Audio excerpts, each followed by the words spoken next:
Mga kabunyog, mga kababayan, puntuhan natin itong hinanakit ni ni Ping Lacson dito sa kanyang kasamahan sa minority na si Mig Subiri. Naghinanakit si Ping Lacson dahil kasamahan naman nila sa minority ang nagmotion pa yung kanilang minority leader si Tito Soto. Bakit hindi man lang sinuportahan daw nila Subiri at ni Loren Ligarda? O yan ang tanong ni Ping Lacson. Ano naman, sabi ni Ping Lacson kasi, ah, mga kabunyog, mga kababayan, yung motion to table ni Soto, ano naman yun kumbaga, dapat sinuportahan naman yun ng minority. Kasi 5 sila sa minority eh. Ang leader nila si Tito Soto. Oh, ang mga kasamahan nila, siya, si Lacson, tapos si Subiri, si Loren Ligarda, saka si Risa Hontiveros. Ang hinanakit ni Ping Lacson, bakit yung dalawa, si Loren at saka si Subiri, hindi man lang sumuporta sa motion na yun. Okay lang sana dun sa pangalawang motion kung hindi sila sasama doon. Doon na sa motion to archive. Ha? Ah, yung pangalawang motion, yung kay Marcoleta. Pero yung motion to table, kung sinuportahan man lamang daw nila, kasi Senate motion yun ng kanilang Senate Minority Leader eh. Ha?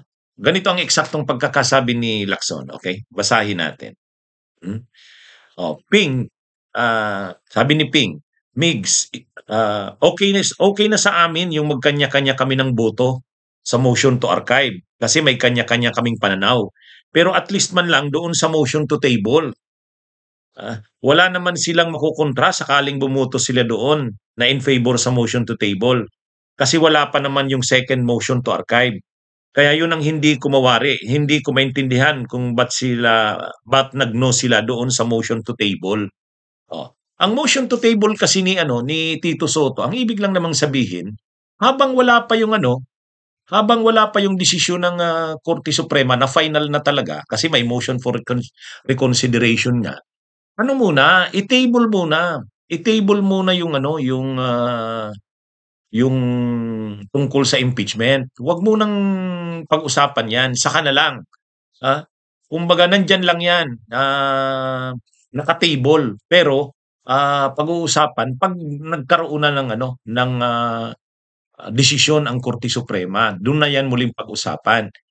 So, sabi ni Ping Lacson, wala namang masama dun sa motion na yun motion to table. Bakit hindi man lang sinuportahan yon nila Subiri at saka ni Loren Ligarda? Yun yung hinanakit ni Ping. Hmm. Pero ang totoo, hindi na dapat siya lalo na kay Subiri, wag na siyang magkadyang kay Subiri. Si Subiri, minority lang yan kasi masama ang loob kay Escudero. Hmm? Masama ang loob kasi siya ang Senate President, inagaw ni Escudero. Hmm? Inagaw. Ah, Kaya masama ang loob niya. So ibig sabihin, personal ang issue niya kay kay Escudero. Hindi dahil sa mga paninindigan. Walang paninindigan yan si Subiri. Duterte yan eh. Duterte yan. Ito naman kasi itong si Ping Lacson. Oh. Ano yan wala siyang maaasahan diyan kay Subiri. Imaginein mo na hindi niya ba naalala na sabi ni Subiri, mabuti pa nga si Loren Legarda nung una nag-aano pa sabi ni Loren Legarda, premature pang pagbutuhan 'yan kung idi-dismiss. Ha? Kaya lang ewan din natin kay Loren Legarda bakit sa huli biglang nagbago. Nung una sabi ni Loren Legarda, premature pa na pagbutuhan 'yan kung idi-dismiss o hindi. May MR pa ganun yung stand ni Loren Legarda kaya nga okay yung stand niya na yun. Kaya lang ewan natin nung bandang huli. Siguro naghahabol din itong si Loren ng dagdag na mga budget at pondo. Ganyan naman yan At saka dagdag na komite. Anyway, itong si Subiri kasi, sa simula't simula pa, ang sabi talaga ni Subiri, sabi niya, Bakit hindi natin irerespeto ang ruling ng Supreme Court? Korte Suprema 'yan. 'Pag hindi natin sinunod 'yan, para na tayo niyang mga unggoy. Eh, 'di ba gano'n yung pagkakasabi ni ano, ni Zubiri? Kaya itong si Ping Lacson, 'wag na siyang magtaka diyan kay Zubiri. Walang maasahan diyan kay Zubiri. Nandiyan lang 'yan sa grupo nila dahil nga kontra kay Ping, ay kay Cheese, kasi masama ang loob niya at inagaw sa kanya ang pagka-Senate President. Sa iba pang issue, wala kang maasahan diyan kay Mig Zubiri. Wag niya nang ibilang 'yan, oo. Kaya wala 'yan, walang paninindigan 'yan, nagtataka pa siya diyan. Sa totoo lang, ha? Oh, mga kabunyog, hmm. Kaya anyway, pero sabi nga ni Loren, mas ano daw, mabigat sa loob niya na hindi niya sinuportahan yung, motion ng kanilang Senate, ng kanilang leader. Oh, siyempre minority leader nila yun, eh. Kaya lang, ano nga kasi, ah mukhang ano yun, maraming kakabit doon. Yung boto ng mga yun, para dun sa pag-archive ni Marcoleta, maraming mga nakakabit na mga pabor dun at pangako. Marami yun.